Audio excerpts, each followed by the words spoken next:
Operation सिंदूर की नई satellite तस्वीरें सामने आई हैं। मुरीद एयरबेस को भारतीय सेना ने निशाना बनाया था।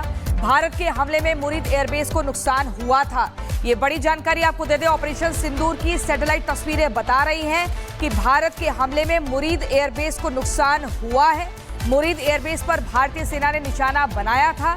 किस तरीके से नुकसान हुआ है, ये तस्वीरें उसकी बानगी बता रही हैं। ये सच बता रही है कि कैसे पूरी तरीके से खाक में तब्दील हुआ ये मुरीद एयरबेस, जिसको भारतीय सेना ने निशाना बनाया। और चलिए जरा आपको तस्वीर समझा देते हैं। जो तस्वीर सामने आई है मुरीद एयरबेस के पहले की तस्वीरें देखिए। हमले से पहले ये जो आप पूरा लोकेशन देख रहे हैं ये बिल्कुल इंटैक्ट है, कहीं कोई यहाँ पर गड़बड़ नहीं दिख रही, कहीं कोई स्ट्राइक के निशान नहीं, सब कुछ नॉर्मल है। लेकिन जब अटैक हुआ, ये 11 मई की तस्वीर देखिए, ये जो पूरा इलाका ये डैमेज सेक्शन है, जो वहां पर हमने आपको दिखाया स्ट्राइक लोकेशन आप देखिए, और यहाँ पर आप देखिए डैमेज सेक्शन जो हाईलाइटेड है पूरी तरह से ध्वस्त होता दिखाई दे रहा है और सिर्फ मलबा रह गया है। यहाँ पर पूरा ये कोलैप्स हो चुका है, जो इनकी छत थी पूरी कोलैप्स हो चुकी है। और इधर अगर आप देखें तो ये पार्शियल रूफ कोलैप्स है, ये भी तस्वीर जो हम आपको दिखा रहे हैं, और ये बिल्कुल ताजा तस्वीर है। ये देखिए, ये पार्शियल रूफ कोलैप्स यहाँ पर हुई है। इसके अलावा ये पूरा सेक्शन हम यहाँ पर आपको दिखा रहे हैं, देखिए यहाँ पर बिल्कुल ठीक है, इंटैक्ट है। लेकिन जब कार्रवाई हुई, जब ऑपरेशन सिंदूर के तहत हमने एक्शन लिया, उसके बाद ये मलबा बन गया। सिर्फ यहाँ पर मलबा दिखाई दे रहा है, ये स्थिति है। और तमाम दावे पाकिस्तान भले कर ले कि जीत हुई है, लेकिन हम बता रहे हैं कि सच्चाई क्या है साक्ष्यों के साथ। और ये देखिए, जरा आपको मुरीद एयरबेस का पूरा हम एक सिनेरियो बता देते हैं कि अंदर कहां क्या कुछ था। देखिए, यहां से बाढ़ और चेक पोस्ट थी, यहां से एंट्री होती थी, ये प्रवेश द्वार है, यहां से पहुंचते थे। निगरानी टावर भी है, ये देखिए यहां पर निगरानी टावर है।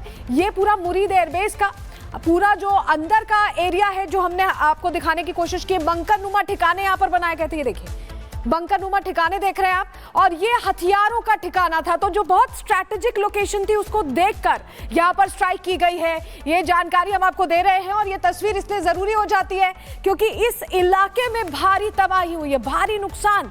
जो बंकर्स बनाए गए थे, क्या वहां पर आर्म्स एम्यूनेशन थे जिनको नुकसान पहुंचा है, ये तमाम सवाल हैं जिसको लेकर अब कहीं ना कहीं पाकिस्तान बचता दिखाई दे रहा है। और इसी खबर पर हमारे संवाददाता गुरसिमरन हमारे साथ जुड़ गए हैं। गुरसिमरन, सैटेलाइट इमेजेस बता रही हैं, अगर हम प्री स्ट्राइक की बात करें तो सब कुछ ठीक है, लेकिन आफ्टर स्ट्राइक देखें तो डैमेज सेक्शन दिख रहा है, कोलैप्स सेक्शन दिख रहा है। मतलब पूरी तरीके से पाकिस्तान को कैसे तबाह किया गया, वही तस्वीरें बता रही हैं। देखिए, मुरीद एयरबेस की ये जो सैटेलाइट तस्वीरें सामने आई हैं, एक बात बिल्कुल स्पष्ट कर देती हैं कि पाकिस्तान जो ये दावा करता है कि सिर्फ जो है नूर खान को नुकसान पहुंचा है, बाकी सुरक्षित हैं, वो दावे जो हैं उनकी पोल खुलती दिखती है। मुरीद एयरबेस की तस्वीरें जो हैं बिल्कुल साफ दिखाती हैं कि जहां पर 2 अंडरग्राउंड फैसिलिटीज़ हैं पाकिस्तानी एयरफोर्स की मुरीद एयरबेस पर, उसी के तकरीबन 100 मीटर के आसपास, 90 से 100 फीट के आसपास, माफ़ कीजिएगा, यहाँ पर जो है एक बड़ा गड्ढा देखने को मिल रहा है। ये भारत की स्ट्राइक्स के बाद हुआ है, क्योंकि अगर पहले की बात की जाए ऑपरेशन सिंदूर यानी कि 6 मई के पहले की तस्वीरें और बाद की तस्वीरें, उनमें फर्क साफ देखने को मिल जाता है। प्रिसीजन स्ट्राइक्स भारत की तरफ से की गई थी, साफ था कि वही जो बेस के बिल्कुल पास का इलाका है वो टारगेट है, और वहां पर अभी एक बड़ा गड्ढा जो है वो देखने को मिल रहा है।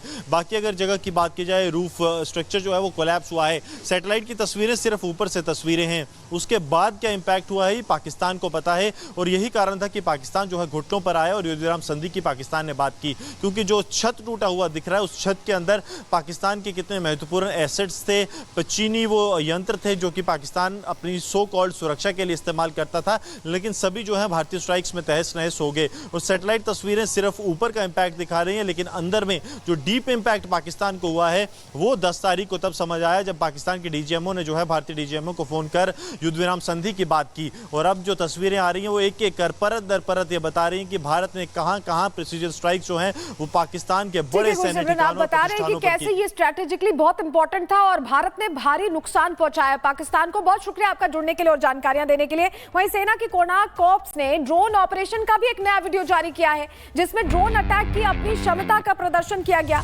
बता दें कि ऑपरेशन सिंदूर के दौरान ड्रोन का भी जमकर इस्तेमाल हुआ था। तस्वीर आपको दिखा रहे हैं।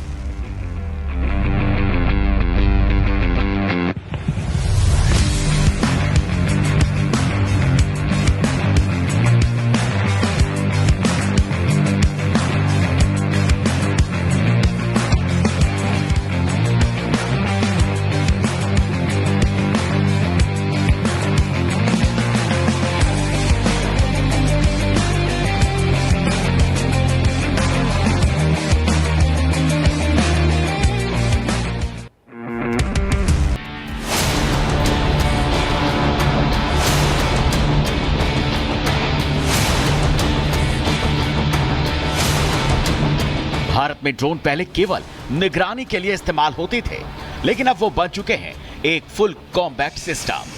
भारत की सेना ने फिर दिखाया कि अब जंग सिर्फ बंदूक से नहीं, ड्रोन से लड़ी जाती है। कोणार्क कोर की नया ऑपरेशन वीडियो इस बात का सबूत है कि भारत अब ड्रोन वॉरफेयर में नए युग में कदम रख चुका है।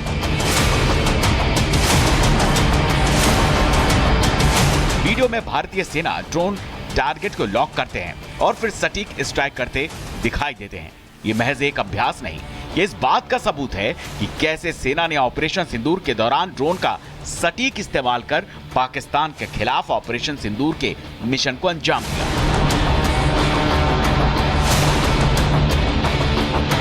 ड्रोन वॉरफेयर के जरिए ही बिना सेना भेजे भारत ने पाकिस्तान में मौजूद आतंक के अड्डों को निस्तेनाबूद कर दिया, आतंकियों के ठिकानों को तबाह कर दिया, तो दहशतगर्दों को मिट्टी में मिला दिया।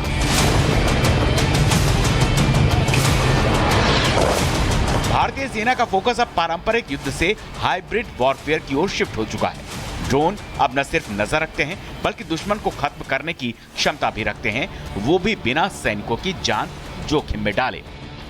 ड्रोन वॉरफेयर से भारत को दो फायदे हुए, एक सैनिकों की जान जोखिम में नहीं पड़ती और दूसरा रियल टाइम इंटेलिजेंस मिलती है जो परंपरागत तकनीक नहीं दे पाती। भारत के पास अब कई तरह के सैन्य ड्रोन हैं, निगरानी के लिए हेरॉन और सर्चर, हमले के लिए तपस BH-201 और लोइटरिंग म्यूनिशन। ये वही ड्रोन है जिसने पाकिस्तान में मौजूद 9 आतंकी अड्डों को मिट्टी में मिला दिया। भारत अब केवल ड्रोन यूजर नहीं, ड्रोन मेकर भी बन चुका है। DRDO और निजी कंपनियों ने मिलकर स्वदेशी ड्रोन तैयार किए, जैसे रुस्तम और तपस BH-201।